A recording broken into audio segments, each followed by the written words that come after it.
वंदे मातरम बच्चों, मैं दीनदयाल शर्मा आज आपके मध्य एक नए बिंदु के साथ पुनः उपस्थित हुआ हूँ। बच्चों, आज हम हमारी पाठ्य पुस्तक स्पंदना कक्षा 10वीं का पंचम पाठ वाकेली जो कि पहेली के रूप में है। बच्चों, आज हम इस पाठ का श्लोक क्रमांक 3 का अध्ययन करने जा रहे हैं। बच्चों, इस श्लोक के अंतर्गत 3 चरणों में 7 प्रश्न पूछे गए हैं तथा उनके उत्तर चतुर्थ चरणों में हैं, जिनको आज हम आपको बताएंगे। ठीक है बच्चों, तो इन पहेलियों के उत्तर इसी श्लोक में छिपे हुए हैं, उनको हमको निकालने हैं और अर्थ को समझना है। ठीक है, हमारा जो श्लोक है वह है रवे कवे किम समरस्य सारम। रवे मानी होता है सूर्य, कवे होता है कवि, समरस्य मानी युद्ध का, सार मानी सार। मतलब कहने का तात्पर्य सूर्य का और कवि का क्या सार है, सूर्य का और कवि का क्या सार है। किसे भयम किम, किसान को किसका भय है, किसान को किसका भय है। किम दंती भृंगा, और जो भौरे हैं वो क्या खाते हैं। ठीक है, इसी प्रकार सदा भयम चापी अभयम के साम, कहने का तात्पर्य सदा भय किसको होता है और किसको हमेशा अभय रहता है। इन 7 जो प्रश्न है इनके उत्तर हमको इस चौथे जो चरण है इस चरण में से मिलेंगे। क्या मिलेगा बच्चों? जैसे कि भा का अर्थ क्या होता है? भा का अर्थ क्या होता है? क्रांति व प्रकाश। ठीक है, इसी प्रकार दूसरे का अर्थ है घी। घी का जो अर्थ है वह होता है वाणी व भाषा। ठीक है, इसी प्रकार अगला है रथी। रथी का जो अर्थ है होता है वह है वीर। ठीक है, अब इसमें से हम लेंगे इति। क्या शब्द लेंगे बच्चों? इति। इति का अर्थ होता है अतिवृष्टि, अनावृष्टि आदि। इसी प्रकार अगला है रस। कौन सा शब्द है? रस। तो रस का अर्थ क्या होता है? पुष्प का जो रस है उसके बारे में बताया गया है। अगला है समाश्रितम। क्या है? आश्रितानाम। क्या है बच्चों? आश्रितानाम। ठीक है, रसम के बाद में है आश्रितानाम। आश्रितानाम का अर्थ होता है प्राधीनों को। ठीक है, जो हमारा 7वां उत्तर है उसका अर्थ है गंगा के किनारे रहने वालों के लिए बताया गया है। ठीक है बच्चों, अब हम इसका हिंदी अनुवाद को समझते हैं और हिंदी अनुवाद को करेंगे। जैसे कि हिंदी अनुवाद लिखते हैं, हिंदी अनुवाद। अब हम हिंदी अनुवाद में क्या लिखेंगे कि प्रस्तुत पहेली के, क्या लिखेंगे बच्चों? प्रस्तुत पहेली के कितने चरण? 3 चरण। कितने? 3 चरणों में। कितने चरणों में? 3 चरणों में। ठीक है, 3 चरणों में कितने प्रश्न है? 7 प्रश्न है। 3 चरणों में 7 प्रश्न है तथा उनके उत्तर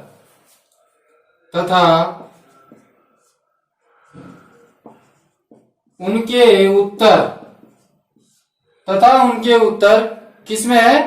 चतुर्थ चरण में है। कौन से में बच्चों? चतुर्थ चरण में है। पहला प्रश्न पूछा गया है पहला प्रश्न कौन सा पूछा है? रवे। रवे माने सूर्य। तो सूर्य का सार क्या है? ठीक है, पहला प्रश्न क्या है? सूर्य का सार क्या है? सूर्य का सार क्या है? तो यहां पर हमारा पहला शब्द क्या है? भा। क्या है बच्चों? भा। तो भा का जो अर्थ है वो होगा क्रांति या प्रकाश। ठीक है, अब हमारा दूसरा प्रश्न है कवि। कवि का सार क्या है? ठीक है बच्चों, सार, सारम तीनों का सार पूछा है, कवि सारम। तो कवि का सार क्या है? कवि का सार क्या है? तो बच्चों जो कवि का सार है वो अगला शब्द कौन सा है? गी। कौन सा है बच्चों? गी। गी का अर्थ होता है वाणी या भाषा। ठीक है, अब देखिए अगला प्रश्न कौन सा है? समरस्य। समरस्य मानी युद्ध। तो युद्ध का सार क्या है? तो बच्चों तीसरा प्रश्न कौन सा है? युद्ध का सार क्या है? ठीक है, युद्ध का सार क्या है? तो युद्ध का सार क्या है? तीसरा प्रश्न रथी। रथी का मतलब होता है वीर। तो तीसरा जो प्रश्न है वो होगा रथी। रथी का अर्थ क्या होता है? वीर। इसी प्रकार हमारा जो चौथा प्रश्न है किसे भय किम। किसान को या खेती को भय क्या है? कह सकते हैं खेती या कृषि। खेती या कृषि को भय क्या है? को भय क्या है? खेती या कृषि को भय क्या है? तो बच्चों अगला क्या है? इति। क्या है? इति। इति का अर्थ होता है, इति का अर्थ होता है अतिवृष्टि, अनावृष्टि। अतिवृष्टि, अनावृष्टि आदि। ठीक है बच्चों, अब हमारा जो पांचवा प्रश्न है वो पांचवा प्रश्न क्या है? किंवदंती भृंगा, मतलब भंवरे क्या खाते हैं? अगला प्रश्न क्या है हमारा? भंवरे क्या खाते हैं? भंवरे क्या खाते हैं? तो बच्चों कौन सा है? रसम। क्या है? रसम। अगला शब्द क्या है? रसम। रसम का अर्थ क्या है? यहाँ पुष्प रस। कौन सा रस है? पुष्प रस, फलों का जो रस है। ठीक है बच्चों, अब हमारा जो छठा प्रश्न है वो छठा प्रश्न बनता है सदा भय। सदा भय किसको है? कह सकते हैं कि किनको सदा भय रहता है? किनको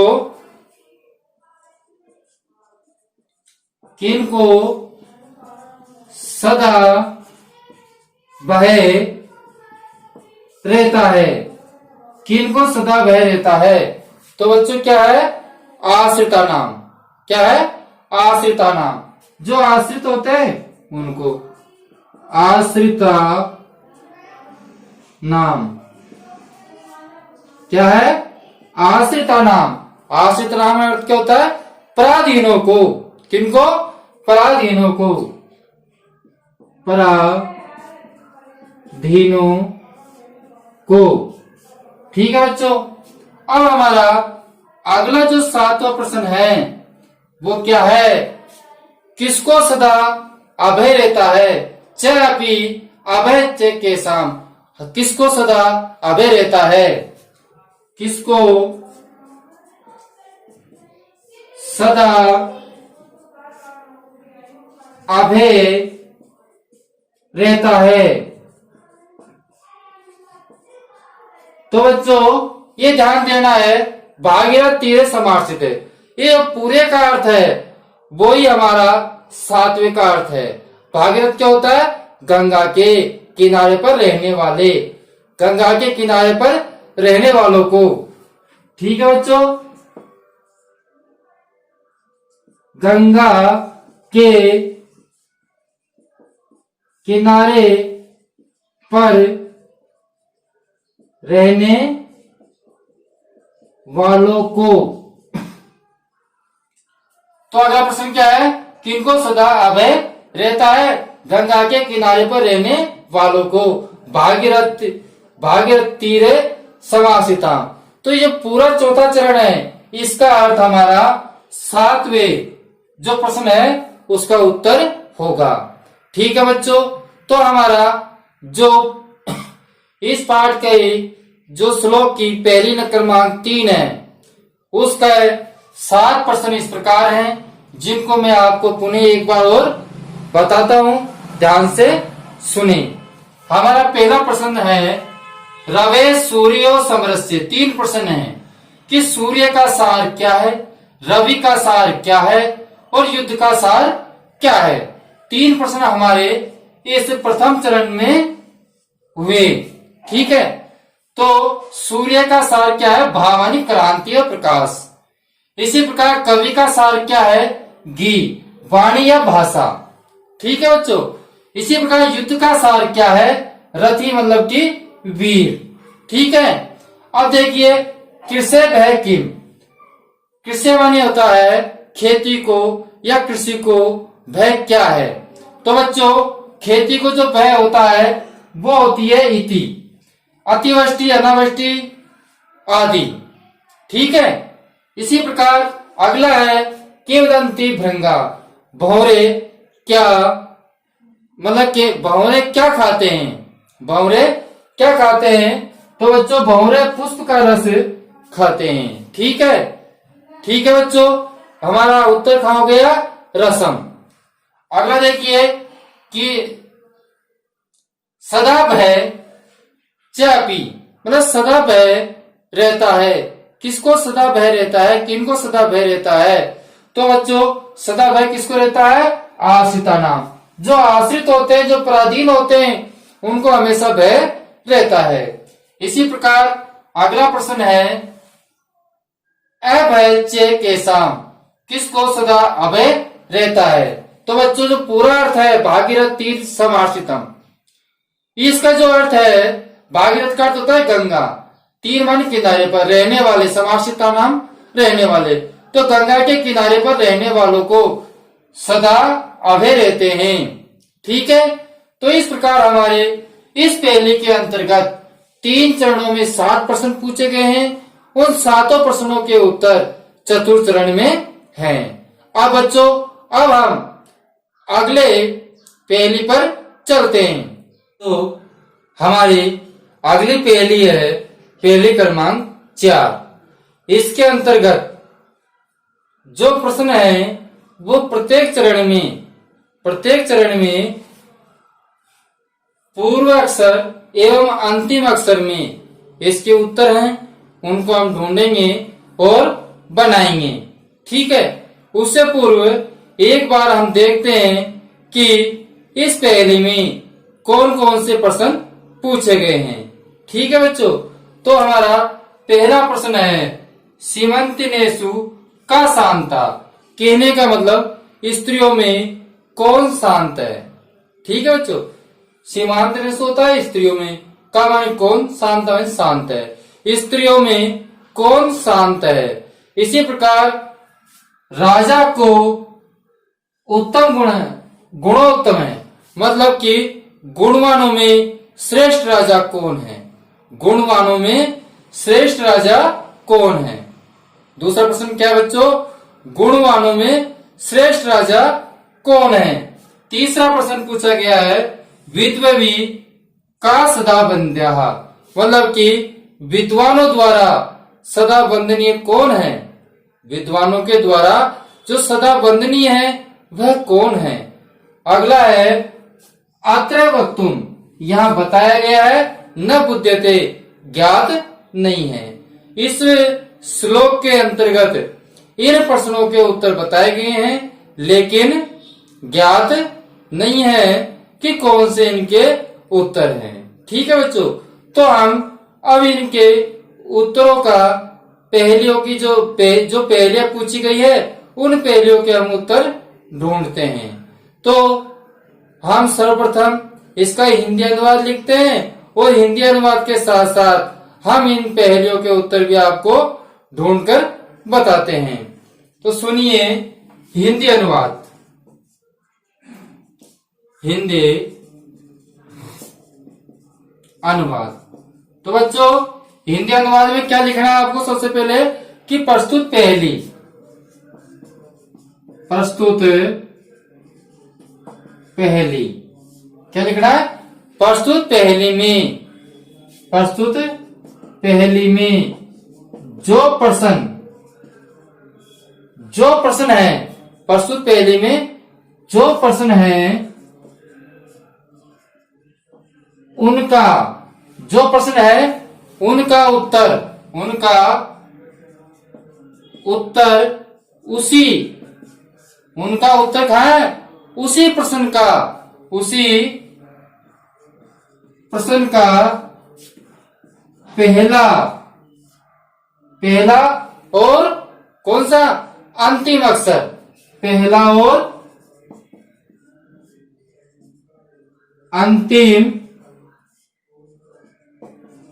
अक्षर, पहला और अंतिम अक्षर के मिलने से प्राप्त होता है। अंतिम अक्षर के मिलने से प्राप्त होता है। तो बच्चों हमको जो पहेली का उत्तर मिलेगा, तो जो प्रश्न पूछा गया है उसी प्रश्न का जो पहला और अंतिम जो अक्षर है उसको जब हम मिलाएंगे तो उससे हमारा उत्तर निकलेगा। ठीक है, जैसे कि पहला प्रश्न है,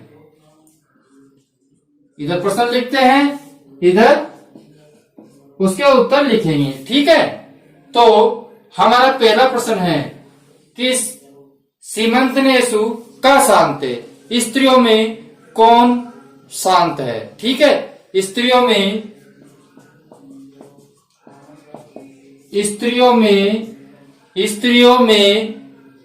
शांता कौन है? स्त्रियों में शांता कौन है या कौन शांत है? स्त्रियों में शांता कौन है? ठीक है, तो स्त्रियों में शांता कौन है? तो हम इसका जो पहला वर्ण है, इस पहेली का जो पहला वर्ण है वह क्या है? सी। ठीक है, अब अंतिम वर्ण कौन सा बच्चों? अंतिम वर्ण कौन सा है? ता। तो हमारा उत्तर क्या हुआ? सीता। हमारा उत्तर क्या हुआ? सीता। इसी प्रकार राजा को अद्भुत गुण उत्तम है, मतलब गुणवानों में श्रेष्ठ राजा कौन है? दूसरा प्रश्न क्या है? गुणवानों में श्रेष्ठ राजा कौन है? गुणवानों में श्रेष्ठ राजा कौन है? तो हम जो पहला अक्षर है वो लेंगे। पहला अक्षर क्या है? रा। ठीक है, अंतिम अक्षर क्या है? मैं। अंतिम अक्षर क्या है बच्चों? मैं। तो हमारा उत्तर होगा राम है। तो गुणवानों में श्रेष्ठ राजा कौन है? राम है, राम। ठीक है, अब अगला प्रश्न देखिए, विद्वानों द्वारा, तीसरा प्रश्न, विद्वानों द्वारा सदा मानी हमेशा वंदनीय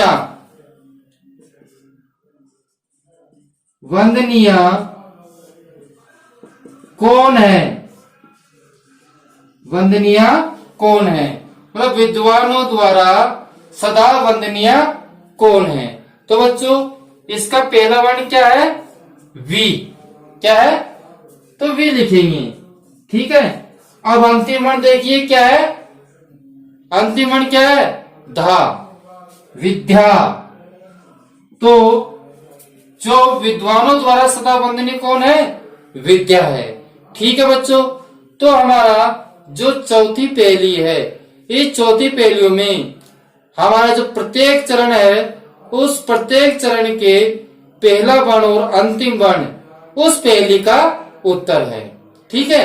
जैसे कि हमारी पहली पहेली है स्त्रियों में शांत कौन है, तो उसका उत्तर हुआ सीता। इसी प्रकार दूसरी पहेली थी कि गुणवानों में श्रेष्ठ राजा कौन है, तो गुणवानों में श्रेष्ठ राजा कौन है बच्चों? राम। कौन है? राम है। इसी प्रकार विद्वानों में सदा वंदनीय कौन है, तो विद्वानों द्वारा सदा वंदनीय कौन है? विद्या। विद्वान हमेशा किसकी वंदना करते हैं? विद्या की करते हैं। तो इस प्रकार हमारा पहली क्रमांक 4 पूर्ण हुआ। ठीक है बच्चों, सबके समझ में आ गया? बच्चों इस प्रकार हमारे इस पाठ की जो पहली क्रमांक 3 है और 4 है, उसका अध्ययन पूर्ण हुआ। आपको हमारे वीडियो पसंद आए तो वीडियो को जरूर लाइक करें। जिन्होंने चैनल को अभी तक सब्सक्राइब नहीं किया है तो चैनल को जरूर सब्सक्राइब करें, जिससे कि पिछले आने वाले वीडियो निरंतर आपको प्राप्त होते रहे। अब बच्चों हम आपसे विदा मांगते हैं, अगले वीडियो में फिर मिलेंगे। जब तक के लिए धन्यवाद।